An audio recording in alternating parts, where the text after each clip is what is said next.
6వ తేదీ ఫిబ్రవరి నెల 2026 సంవత్సరం. ఈరోజు దేవుని వాగ్దానము. కీర్తనలు 146వ అధ్యాయము 8వ వచనము. యెహోవా గ్రుడ్డివారి కన్నులు తెరవజేయువాడు, యెహోవా కృంగిన వారిని లేవనెత్తువాడు, యెహోవా నీతిమంతులను ప్రేమించువాడు. సహోదరి సహోదరులారా, మనల్ని స్వస్థపరిచే గొప్ప దేవుడు ప్రభువు. కొంతమంది శారీరకంగా గ్రుడ్డితనాన్ని కలిగి ఉంటారు. పరిశుద్ధ గ్రంథమైన బైబిల్లో మనం చూసినట్లయితే ప్రభువు గ్రుడ్డివారిని స్వస్థపరిచాడు. శారీరకమైన గ్రుడ్డితనాన్నే కాదు, ఆత్మీయమైన గ్రుడ్డితనాన్ని కూడా ప్రభువు తొలగించగలడు. ఏవి తాత్కాలికమైనవి, ఏవి శాశ్వతమైనది, ఏది సరైన మార్గము, ఏది సరైన మార్గము కాదు, నిజమేది, అబద్ధమేది, ఇలా ఎన్నో విషయాల గురించి ప్రభు మనకు బోధిస్తూ ఆత్మీయమైన గ్రుడ్డితనాన్ని తొలగించి మనకు జ్ఞానాన్ని అనుగ్రహిస్తాడు. కృంగిన వారిని లేవనెత్తే గొప్ప దేవుడు మన ప్రభువు. బాధల వలన, సమస్యల వలన, శ్రమల వలన, ఒత్తిడి వలన, ఇంకా ఎన్నో కారణాల వలన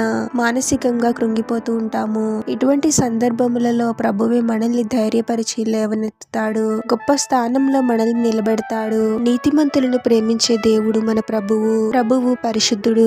ఆయన బిడ్డలముగా మనం కూడా పరిశుద్ధమైన జీవితాన్ని జీవించాలి. అపవిత్రతకు దూరంగా ఉండి నీతివంతమైన జీవితాన్ని జీవించాలి.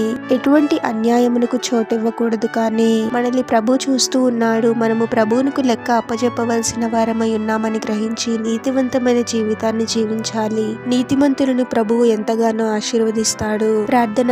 పరిశుద్ధుడు ప్రభువా, మీ పరిశుద్ధమైన నామమునకు తరతరములు యుగయుగములు మహిమ కలుగును గాక. మరొక నూతన దినంలోనికి మమ్మల్ని క్షేమంగా ప్రవేశింపచేసిన దేవా, మీకే స్తోత్రం తండ్రి. ఏవి తాత్కాలికమైనవి, ఏవి శాశ్వతమైనవి, సరైన మార్గం ఏది, ఇలా ఎన్నో విషయాలను మీరే మాకు బోధించండి తండ్రి. అన్ని రకముల అంధత్వము నుండి మమ్మల్ని స్వస్థపరచండి ప్రభువా. కృంగిన వారిని లేవనెత్తే గొప్ప దేవుడవు ప్రభువా. ఎవరెవరము ఎటువంటి సమస్యలతో బాధపడుతూ కృంగిపోతూ ఉన్నామో సమస్తమును ఎరిగిన దేవుడవు తండ్రి. మీరే అద్భుతమైన మార్గాన్ని తెరిచి మా సమస్యల నుండి మాకు విడుదలను అనుగ్రహించండి ప్రభువా. నీతిమంతులను ప్రేమించే దేవుడవు ప్రభువా. ఏ విషయంలోనూ అన్యాయమునకు చోటిచ్చే వారముగా మేము ఉండకూడదు తండ్రి. మీకు లెక్క అప్పచెప్పవలసిన వారమై ఉన్నామని గ్రహించి నీతి న్యాయములను అనుసరించి జీవించే వారముగా మమ్మల్ని దీవించమని ప్రార్థనలో ఏకీభవిస్తున్న ప్రతి ఒక్కరిని పేరు పేరున దీవించి ఆశీర్వదించి అభిషేకించమని, వారు చేసే ప్రతి పనిలో మీరే వారికి తోడుగా ఉండి వారిని అన్ని కీడుల నుండి, అపాయముల నుండి మీరే వారిని రక్షించమని ఈ మా మనవులన్నీ యేసుక్రీస్తు వారి పరిశుద్ధ నామంలో అడిగి వేడుకొనుచున్నాము తండ్రి. ఆమేన్.